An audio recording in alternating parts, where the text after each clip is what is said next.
یہ قرآن ایک بابرکت کتاب ہے جسے ہم نے آپ صلی اللہ علیہ وسلم پر نازل کیا تاکہ لوگ اس پہ غور اور فکر کریں اور تاکہ اہل فہم اس سے نصیحت حاصل کریں۔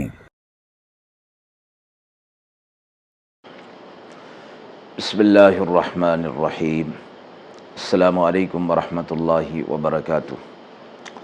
ناظرین کرام، درس قرآن مجید کے آج کے اس پروگرام میں ہم سورہ یوسف کی آیت نمبر 16 تا 20 کا ترجمہ اور تفسیر پیش کر رہے ہیں اور آخر میں پوچھے گئے سوال کا جواب ہوگا۔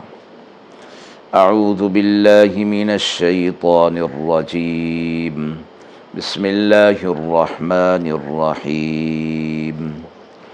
وجاءوا أباهم عشاء يبكون قالوا يا أبانا إنا ذهبنا نستبق وتركنا يوسف عند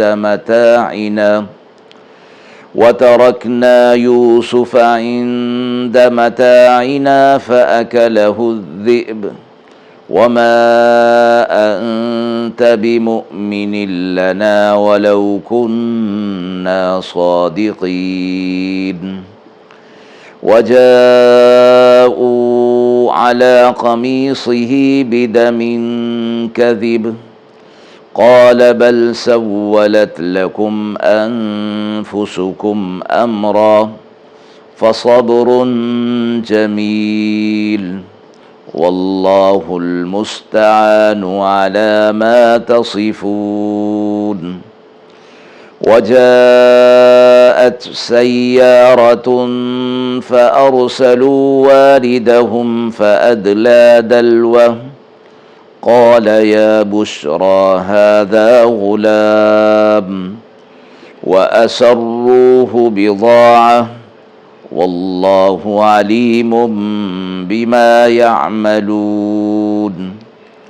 وشروه بثمن بخس دراهم معدودة وكانوا فيه من الزاہدین۔ آیات مبارکہ کا ترجمہ ملاحظہ فرمائیں۔ اور وہ اپنے باپ کے پاس اندھیرے میں آئے روتے ہوئے، کہنے لگے اے ہمارے والد۔ ہم دوڑنے لگے آگے نکلنے کو اور چھوڑا یوسف علیہ السلام کو اپنے اسباب کے پاس، پھر اس کو کھا گیا بھیڑیا، اور آپ باور نہ کریں گے ہمارا کہنا اگرچہ ہم سچے ہوں۔ اور لائے ان کے کرتے پر لہو لگا کر جھوٹ، بولے یہ ہرگز نہیں بلکہ بنا دیا ہے تم کو تمہارے نفس نے ایک بات، اب صبر ہی بہتر ہے، اور اللہ ہی سے مدد مانگتا ہوں اس بات پر جو تم ظاہر کرتے ہو۔ اور ایک قافلہ آیا، پھر بھیجا اپنا پانی بھرنے والا، اس نے لٹکایا اپنا ڈول، کہنے لگا کیا خوشی کی بات ہے کہ یہ ایک لڑکا ہے، اور چھپا لیا اس کو تجارت کا مال سمجھ کر، اور اللہ خوب جانتا ہے جو کچھ وہ کرتے ہیں۔ اور بیچ آئے اس کو بھائی ناقص قیمت پر، گنتی کے چند دراہم کے بدلے، اور وہ اس سے بیزار ہو رہے تھے۔ یوسف علیہ السلام کا واقعہ جو گزشتہ آیات سے چلا آ رہا ہے، اور گزشتہ آیت میں یہ بات گزر چکی کہ یوسف علیہ السلام کو ان کے بھائیوں نے بالآخر کنویں کے اندر ڈال دیا، اور وہاں سے پھر وہ رات کے وقت اندھیرے میں لوٹے، اور اس حال میں لوٹے کہ وہ روتے ہوئے آئے تاکہ اپنا غم زدہ ہونا اپنے والد کو ثابت کر سکیں، اور ساتھ ہی انہوں نے یہ کہا کہ ہم نے اپنے یوسف یعنی بھائی کو، یوسف علیہ السلام کو اپنے سامان کے پاس بٹھا دیا تھا اور ہم دوڑ میں لگ گئے تھے، اور جب ہم اس سے دور ہوئے تو اس کو ایک بھیڑیا کھا گیا۔ اگرچہ ہم اس بات میں کتنے ہی سچے کیوں نہ ہوں، لیکن آپ ہماری بات کا یقین نہیں کریں گے۔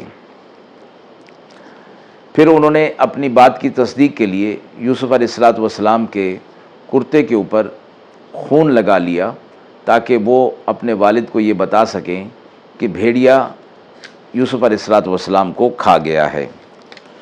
اللہ تعالیٰ نے ان کا جھوٹ ظاہر کرنے کے لیے ان کو اس بات سے غافل کر دیا کہ کرتے پر خون لگانے کے ساتھ ساتھ اس کو پھاڑ بھی دیتے، جس سے بھیڑیے کا کھانا ثابت ہو جاتا۔ انہوں نے صحیح سالم کرتے پر بکری کے بچے کا خون لگا دیا، باپ کو دھوکے میں ڈالنا چاہا۔ یعقوب علیہ السلام نے کرتے کو صحیح سالم دیکھ کر فرمایا کہ یہ کیسا بھیڑیا تھا کہ یوسف کو تو کھا گیا اور کرتا کہیں سے بھی نہیں پھٹا۔ یعقوب علیہ السلام ان کے اس فریب اور دھوکے کو سمجھ گئے اور ان کا راز فاش ہو گیا، اور انہوں نے فرمایا کہ یوسف علیہ السلام کو بھیڑیے نے نہیں کھایا ہے، بلکہ یہ بات تمہارے نفس نے تمہیں سکھا دی ہے۔ اب میں اس بات پر صبر ہی کر سکتا ہوں اور اللہ ہی سے مدد مانگ سکتا ہوں۔ یوسف علیہ السلام جو ادھر کنویں کے اندر موجود تھے، ایک قافلہ وہاں سے گزرا اور ان کا ایک بندہ پانی لینے کے لیے اس کنویں کے پاس آیا، تو اس نے اپنا ڈول جب نیچے اتارا تو یوسف علیہ السلام جو نیچے بیٹھے تھے اس ڈول کے اندر بیٹھ گئے، اور اس شخص نے جب باہر نکالا تو اس نے دیکھا کہ یہ تو ایک لڑکا ہے، اور وہ بہت خوش ہوا، اور وہ قافلہ مصر جا رہا تھا۔ اس شخص نے یوسف علیہ السلام کو اپنے پاس چھپا لیا کہ یہ مجھے ملا ہے تو میں اس کو بطور غلام کے کہیں بیچ کر اس سے نفع حاصل کر لوں گا، اور اگر میں نے قافلے والوں کے سامنے کر دیا تو پھر سارے قافلے والے اس میں شریک ہو جائیں گے۔ یہ آدمی جس نے ڈول سے یوسف علیہ السلام کو نکالا تھا مالک بن دعبر بتایا جاتا ہے۔ یوسف علیہ السلام کی یہ مدد اللہ رب العزت کی طرف سے ہوئی کہ انہوں نے وہ رسی اور وہ ڈول پکڑ لیا اور وہ باہر نکل آئے۔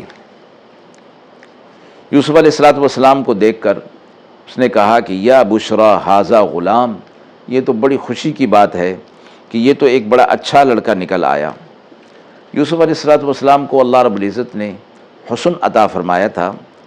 صحیح مسلم میں ایک روایت آتی ہے کہ شب معراج کی حدیث میں کہ رسول اللہ صلی اللہ علیہ وسلم نے فرمایا کہ میں یوسف علیہ السلام سے ملا تو دیکھا کہ اللہ تعالیٰ نے پورے عالم کو حسن و جمال میں سے آدھا ان کو عطا فرمایا تھا اور باقی آدھا سارے جہاں میں تقسیم فرمایا تھا۔ اس شخص نے یوسف علیہ السلام کو مال تجارت سمجھ کر اپنے پاس رکھ لیا اور قافلے والوں سے چھپا لیا۔ بھائیوں کو معلوم ہو گیا اور وہ بھائی اس کے پاس آ گئے اور کہنے لگے کہ یہ ہمارا غلام ہے اور یہ ہم سے چھپ کر جو ہے وہ بھاگ گیا تھا۔ تو ان کے مالک بن دعبر نے یہ کہا کہ میں چور نہ سمجھا جاؤں، تو اس کو خریدنے کی بات کر لی اور کہا کہ آپ اس کو مجھے فروخت کر دیں۔ تو بھائیوں نے چند گنتی کے دراہم میں انہیں فروخت کر دیا، اور قرآن نے یہ کہا چونکہ وہ اس سے بیزار تھے، ویسے ہی جان چھڑانا چاہتے تھے، اس لیے انہوں نے ان کی قیمت نہیں بلکہ مختصر قیمت اور کم قیمت میں ان کو فروخت کر دیا۔ اللہ رب العزت ان کے اس عمل کو اچھی طرح جان رہے تھے، اور یہ فرمایا کہ آئندہ چل کر پھر ان کے ساتھ جو معاملات ہوئے پھر وہ اسی چیز کا نتیجہ تھے جو انہوں نے یوسف علیہ السلام کے ساتھ جو عمل کیا تھا۔ اللہ رب العزت نے انہیں آئندہ چل کر یوسف علیہ السلام کے ذریعے سے تنبیہ فرمائی۔ آیت کے حوالے سے سوال پوچھا گیا ہے کہ حضرت یوسف علیہ السلام کے کرتے سے کیا معجزات ظاہر ہوئے۔ ایک تو یہی بات جو ان آیات کے اندر ذکر ہوئی کہ یوسف علیہ السلام کا وہ کرتا لے کر آ گئے تھے اور اس پر ایک جھوٹ موٹ کا خون لگا لیا تھا۔ یوسف علیہ السلام کے والد کو جب یہ معلوم ہو گیا تو کہ کرتا جو ہے وہ پھٹا ہوا نہیں ہے بلکہ صحیح سالم ہے، تو اس سے یوسف علیہ السلام کا زندہ رہنا اور بھائیوں کا ان کے ساتھ دھوکہ اور فریب کرنا ظاہر ہوا، تو یہ بھی یوسف علیہ السلام کا ایک طرح سے معجزہ تھا۔ پھر یہ کہ خون آلود کر کے یوسف علیہ السلام کے والد کو دھوکہ دینے کی کوشش کی، تو یہی کرتا شہادت کا باعث بن گیا کہ اس سے ان کا جھوٹ ثابت ہو گیا۔ دوسرا واقعہ زلیخا کا، اس میں بھی یوسف علیہ السلام کا یہ کرتا جو پیچھے سے پھٹ چکا تھا، اسی بات کی شہادت اور گواہی کے لیے کافی ہو گیا کہ یوسف علیہ السلام ہی سچے ہیں۔ اور تیسرا واقعہ یوسف علیہ السلام کی بینائی کی واپسی کا ہے، اس میں بھی اس کرتے کا ہی معجزہ تھا کہ جب ان کے چہرے پر ڈالا گیا تو ان کی بینائی لوٹ آئی تھی۔ وآخر دعوانا ان الحمد للہ رب العالمین۔